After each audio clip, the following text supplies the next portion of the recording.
Vamos a analizar en esta situación lo que se conceptualiza como un movimiento en dos dimensiones y se conceptualiza como un movimiento parabólico, porque la trayectoria es una parábola cuadrática con respecto al tiempo. ¿Qué sucede? ¿Qué es lo importante entre tantas importancias del movimiento? Es que una partícula, una bala de cañón, por decirlo así, un proyectil cualquiera sea, una pelota de béisbol, la trayectoria que sigue está determinada por esta curva, que la hice punteada acá de color verde, se ve poquito, pero se ve. Y acá en diferentes instantes dicha partícula en movimiento en dos dimensiones. Primero que todo, ¿por qué es movimiento en dos dimensiones? Como lo dice la expresión, porque tenemos una dirección horizontal en la cual avanza mientras describe la trayectoria parabólica, y tiene una dirección vertical que también en simultáneo se mueve horizontal y en simultáneo se mueve vertical. ¿Qué quiere decir? Voy a hacer una representación así. La partícula se mueve, podría hacerlo así, se desplaza,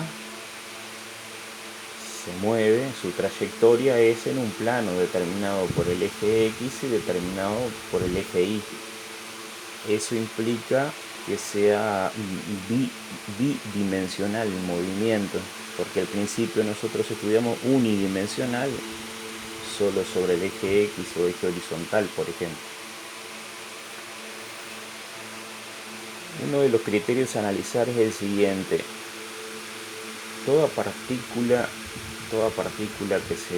que se mueva próxima a la superficie de la Tierra experimenta una aceleración, que es la aceleración gravitatoria, que es menos g, que es la que vale 9,8 metros por segundo al cuadrado. Sucede que el negativo es porque en un sistema de referencia tomamos negativo hacia abajo, positivo vertical arriba, positivo horizontal a la derecha y negativo hacia la izquierda. El negativo es una cuestión de un sistema de referencia rectangular o cartesiano. Sucede que la partícula está acelerada únicamente en el eje vertical. Si la partícula está acelerada en el eje vertical, su velocidad se altera, se modifica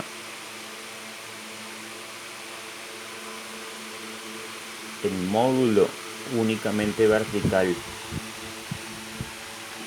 porque, nuevamente lo planteo, está acelerada en esa dirección. ¿Por qué insisto en eso? Porque cuando paso a la dirección horizontal, nosotros tenemos la velocidad con la que sale la partícula oblicua formando, por ejemplo, 40 grados, y este vector oblicuo tiene componentes, tiene un componente horizontal y tiene un componente vertical, tiene una velocidad en el eje Y y tiene una velocidad en el eje X, que simultáneamente e independientemente se manifiestan. Sucede que no hay aceleración en el eje horizontal. Como no hay aceleración porque no hay ninguna fuerza horizontal, se desprecia el rozamiento con el aire, por lo cual no existe ninguna fuerza horizontal. si hubiera, a modo de ejemplo, imaginariamente, si considero el roce con el aire, ahí existiría una fuerza horizontal, pero como lo desprecio, porque puedo hacerlo en ciertas situaciones, entonces la fuerza horizontal neta es nula. Por lo tanto, el movimiento horizontal continúa como lo establece la primera ley. Un cuerpo en movimiento va a continuar el movimiento si sobre él no actúa ninguna fuerza. Entonces, horizontalmente, la partícula comienza a avanzar, avanza, avanza, avanza, avanza. Punto 1, coordenada 2, 3, 4, 5. Y acá yo hice una proyección imaginaria para ver la situación inicial, la situación, llamémosle 1, 2, 3, los diferentes posiciones que tiene la partícula en los diferentes instantes en el eje horizontal. Entonces supongamos que la velocidad horizontal en el eje X es de 5 metros por segundo. ¿Qué es lo que implica? Que por cada segundo, a nivel en la dirección horizontal, siempre la partícula avanza 5 metros. Porque si la velocidad es 5 metros por segundo, avanza 5 metros en cada segundo. Y es importantísimo, entre tantos parámetros o conceptos, tener claro que horizontalmente la velocidad permanece constante siempre. ¿Qué ecuación se utiliza para determinar la velocidad horizontal?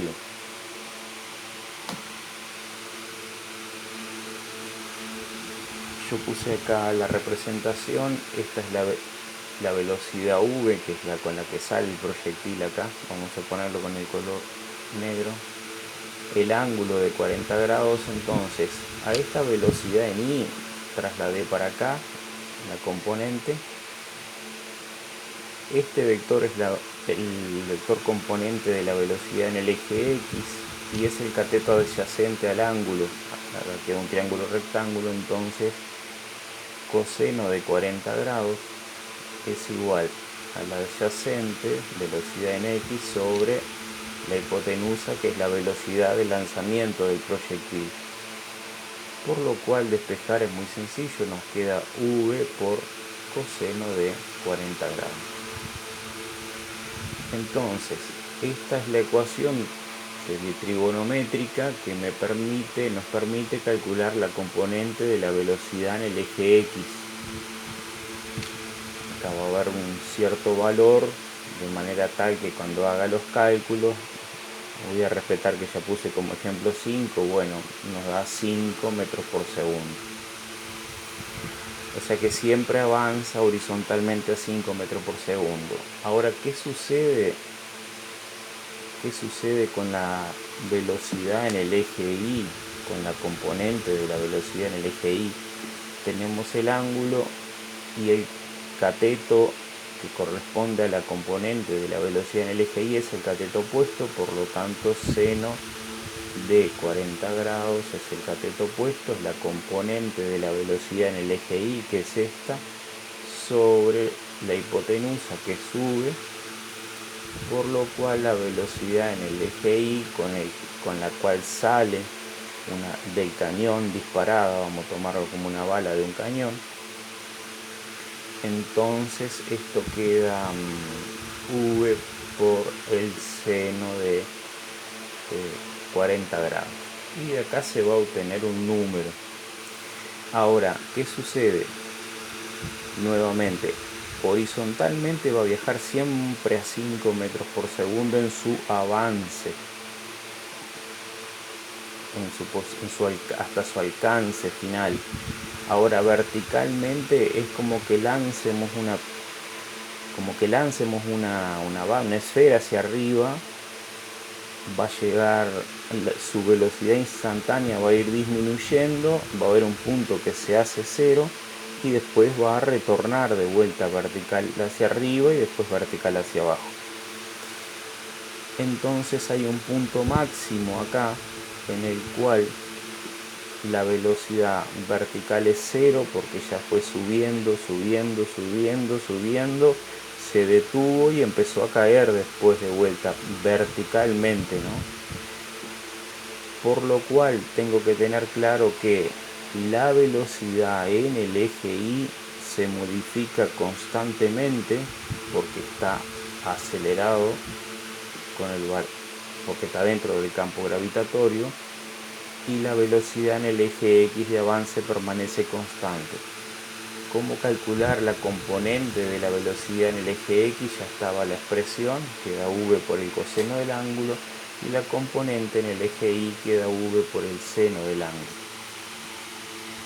Ahora, en el próximo capítulo, continúo con la explicación de esto más analíticamente.